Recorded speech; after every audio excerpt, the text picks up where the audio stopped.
চাইছি যে আমার স্কিনটা যেন গ্লো করে, যেমন ক্রিম দিলে পরে যেমন একটা গ্লো করে, হ্যাঁ সেরকম গ্লো করবে, স্মোকি আইস করবে মানে। আর হেয়ারটা হচ্ছে অন্যরকম হবে, অন্য ব্রাইডদের মতন হবে না। অন্য ব্রাইডদের মতন হবে না। তুমি আমাকে রিসেপশনে যেরকম সুন্দর করে করে দেয় সেরকম করে দাও। আচ্ছা, কেননা আমি চেষ্টা করছি তোমার মতন করে। হ্যাঁ, তাকাও, দেখেছো দেখেছো নিজেকে? পছন্দ হয়েছে? খুব ভালো হয়েছে। আজকে আমার পরীক্ষা ছিল, তাই তো?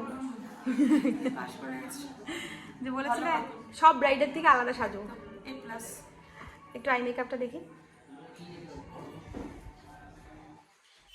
তাকাও। তোমার পছন্দ হয়েছে তো? খুব ভালো হয়েছে দিদি, ভীষণ ভীষণ ভীষণ ভালো হয়েছে। সব দিক দিয়ে তুমি স্যাটিসফাই? সব কোথাও কিছু লুজ লাগছে না তো কোনো রকম? লিপস্টিকটা তোমার পছন্দের, বলেছিল লিপস্টিকই পরবো না। এটাই আমার সব থেকে বেশি আতঙ্কের ছিল যে আমি লিপস্টিক